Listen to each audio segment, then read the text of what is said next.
Bonjour tout le monde, on se retrouve aujourd'hui pour le déballage de Dwarf Romantic Sakura. Donc, il y a eu Dwarf Romantic Flat, il y a eu Dwarf Romantic le duel, je pense, et on a cette version-ci qui est retour, donc à une version à 1 à 4 joueurs, donc 1 à 6 joueurs plutôt. Je croyais que c'était 1 à 4 joueurs.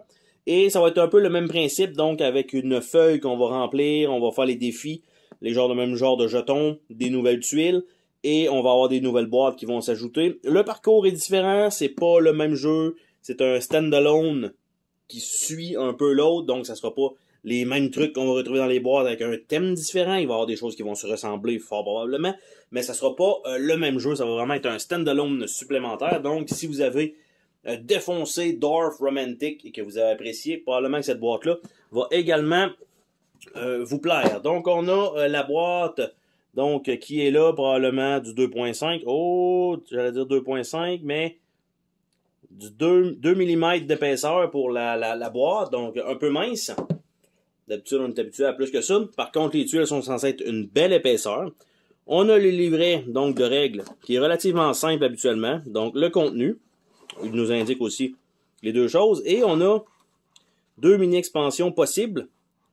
Une expansion de Great Meal pour Dwarf Romantic et Wetero probablement pour le duel. Je sais pas si ils sont inclus là-dedans, je pense pas. Mais donc c'est les contenus qui existent déjà. Donc le contenu du jeu avec les 6 boîtes à ouvrir. On a donc le jeu lui-même, comment le placer, comment faire des choses, comment placer les tuiles, faire des points, et comment calculer donc pour la progression de la campagne et ouvrir du contenu supplémentaire. Nous avons les tuiles toujours superbement illustrées. Là, bien sûr, ce sera des tuiles plus dans le thème un peu asiatique, bien sûr. Et ça me paraît un peu mince. On voit un 2 mm d'épaisseur. Je crois que les autres étaient plus un 2.5-3 étrangement. Mais bon, donc on a ça ici, avec l'autre côté qui est des tours comme ça, donc dans le thème asiatique. Par la suite, nous avons donc ceux-là ici, avec les objectifs. C'est toujours les tuiles d'objectifs, ça. Donc ça comme ça. Après ça, on continue ici. Même chose, ça va être juste des tuiles d'objectifs, bien sûr. On a ici les points à récupérer qui sont aléatoirement placés. Donc, ça comme ça. Avec quelques tuiles d'objectifs. On a le pad de papier. Donc, ici. Avec un carton gloss en dessous. Avant, ils nous mettaient une autre feuille pour protéger le tout. Là, ils nous ont mis un petit plastique comme ça. Je pense que ça revenait moins cher. Et on voit un peu la feuille. Donc, on démarre ici. À 2 points, on ouvre la boîte numéro 1. À 1, 2, 3, on ouvre la boîte numéro 2. Après ça, on split. Donc, encore, c'est les achievements et tout ça qu'on a à récupérer là-dessus. Les feuilles sont recto-verso advenant le cas. Moi, je vais probablement les faire laminer de toute façon. On a ici une feuille de calcul. Donc, on en a quand même pas mal pour tous les scénarios. Ils sont également recto-verso.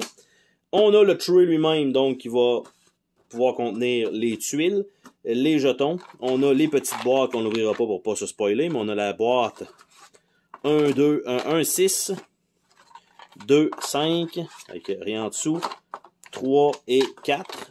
Donc, la 4 étant plus épaisse, un peu comme ce qu'on avait déjà vu donc avec le 1. Et en dessous du tray, on a, surprise, une enveloppe 3, qui a l'air d'être une feuille de punch. Donc, elle est scellée, boîte numéro 3. Et on a le 4 aussi, on a une feuille en dessous. Donc, surprise. Donc, toujours bon d'aller regarder en dessous du tray, malgré qu'il va falloir attendre d'ouvrir les boîtes correspondantes de toute façon. Donc, ça change absolument rien pour moi pour l'instant.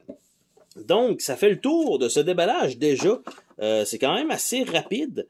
Le contenu, c'est bien placé. Il y a les petites coches, tout ça pour que ça se place. Les tuiles vont dépasser par la suite.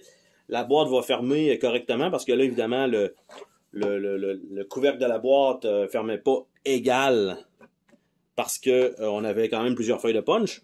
Mais somme toute, tout va rentrer facilement dans la boîte. Et sur ce, on se dit à la prochaine pour une autre vidéo. Salut tout le monde!